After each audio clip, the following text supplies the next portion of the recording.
Hello guys, Ivan Kivius here and welcome to Shark Numbers. In this video, I will show you how to register a business banking account on Mercury. Mercury is considered one of the top crypto banks in the United States and many companies began opening bank accounts with Mercury. I will give you an example of when a traditional bank such as Bank of America or Chase might not work, but Mercury will. If you go to a bank and you tell a banker at Bank of America or Chase or any other major bank like Citibank or whatever, you name it. If you tell a banker that your business has something to do with crypto, for example, you say, I'm a crypto YouTuber or I conduct sales by using cryptocurrencies, most likely the system will reject your account. Even if a banker is friendly, most likely the bank will not tolerate this kind of activities that you conduct. Also, if your company has the keyword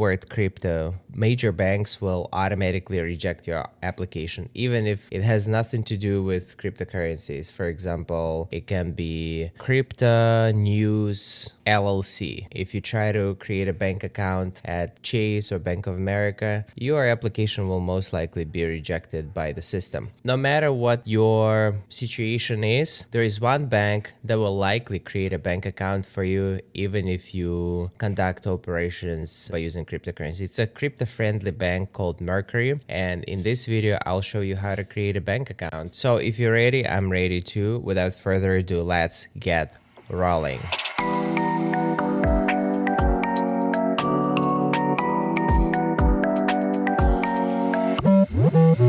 First, I'm going to click on open account, and here I will provide my information. I'm going to click on start application, company name. I'm going to click on next. As you may have guessed correctly, you should not check any of these boxes. And just in general, some or many of these activities might not be legal or might be considered semi-legal, which means you need additional licenses obtained. I'm going to click on none of the above. I'm going to pick entertainment, television. I don't see any other options. I don't see YouTube or anything like that. I just copied and pasted this information from my website. I don't have any investors, but if you do have some, you may want to include them. I will explain why this information is important. If you have an investor from the US, typically it's not a big deal, but if you have an offshore company that invested into your company, you might face some obstacles, some issues. For example, if there is an investor company, an offshore company that is managed and operated by people from countries under sanctions, you might hypothetically face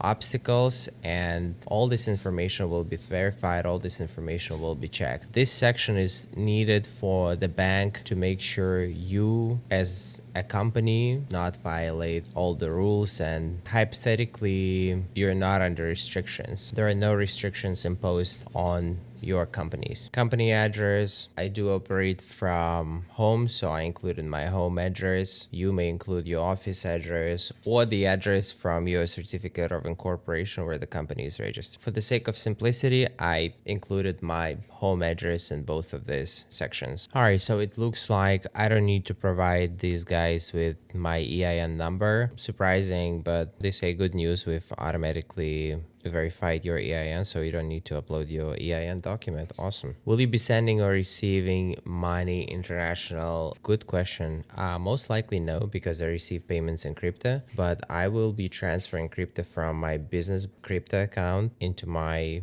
business banking account. So I'm going to select no, but I don't think it's a big deal if you pick yes. You'll just have to include countries. Just make sure that you do not receive any payments from countries that under sanctions.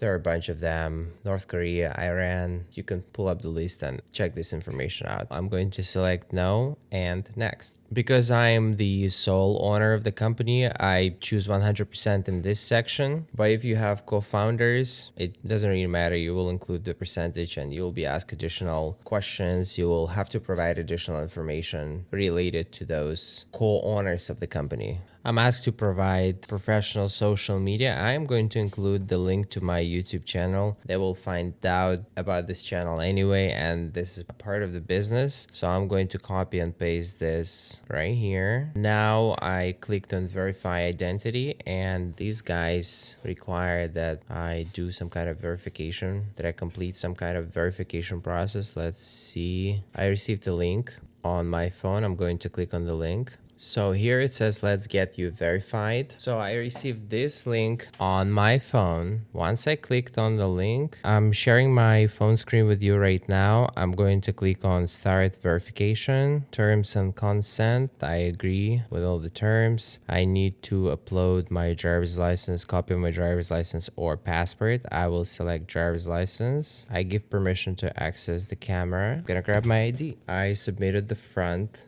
of my ID. I'm going to click on validate image validated. Now I'm going to provide the system with the back of my ID. The image is captured. I'm going to click on submit. Now I'm taking a selfie, and now the verification process is complete. I'm going to click on save to save previously submitted information. I don't have any stakeholders in the company, but if you do have any, provide the bank with this information.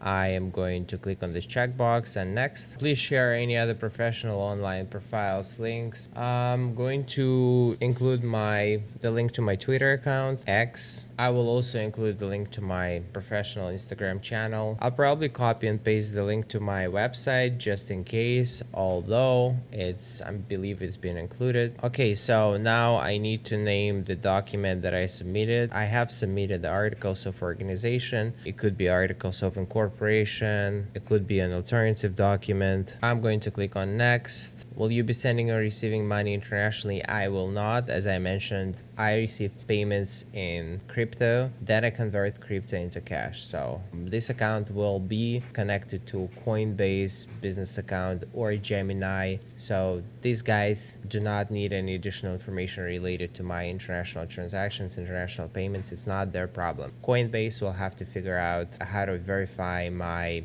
international payments or transaction, whatever, but not these guys. So when it comes to the bank, I'm going to select no. But once again, not a big deal. If you click on yes, as long as you do not receive any payments from companies that operate from the countries on the sanctions list, if you do not deal with companies that are dubious or companies that run operations without proper licenses, then you should be fine. I'm going to click on next and next again. Follow-up questions is the only section that's left. I don't understand the type of question they have. I'm going to click on I don't have this document. I don't have a portfolio. I just included some brief explanation of what my company represents. Hopefully there will be no additional questions, but let's see. I'm going to click on review your application. All right, looks like everything looks good. I'm going to click on agree and submit application. You're nearly there. To expedite your application review, complete the step below. Connect your bank account. Set up your first deposit to Mercury. I mean, that's the easiest way to do so. But the point of this tutorial is to show you what to do if your application was rejected before, if other banks did not accept your application. So I'm going to click on skip this step and make a wire transfer after you are approved. So I'm going to click on skip this step. Invite teammates. I don't need to invite anyone. I'm just going to click on next. This is what my card is going to look like. Business debit. Set up a virtual debit card. Yes, please. Send me a physical debit card. Yes, please. Mail physical debit card to my address. I'm going to click on next. Enable two-factor authentication. I'll probably do it later. I'm going to click on get started. Oh, so it's mandatory. Let me do it. I'm going to scan the code. I'm pretty sure that you're familiar with this process. If not, all you have to do is to download two-factor authentication, Google authentication on your phone, and you're all good. Just scan this barcode and you will have 6 numbers popping up on your phone. These numbers keep rotating every couple of seconds. The application changes your code, but I'm pretty sure most of you know what two-factor authentication is. All right, I enabled my two-factor authentication. I'm going to to download codes. Don't share this information with anyone. This is sensitive information. It's similar to private keys. So download your codes. You can keep them somewhere safe and make sure you don't share this information with anyone. My account is in review. I will revisit this page in about 2-4 days, but you don't have to wait much. Once I snap my fingers, you'll be able to see the result. All right, guys, 1 day later, I received a confirmation email from Mercury Bank stating that my card will arrive in 5-7 business days to my address, and the card will be activated once it arrives. I also received the second email from the bank that says, "Congratulations, Ivan, your new account has been approved." So the entire process was relatively simple. I showed you how to submit your application. If your business is an active business, if you perform everything legally, you should have no issues. So I'm done for now, guys. I'll talk to you soon. Ivan KV out.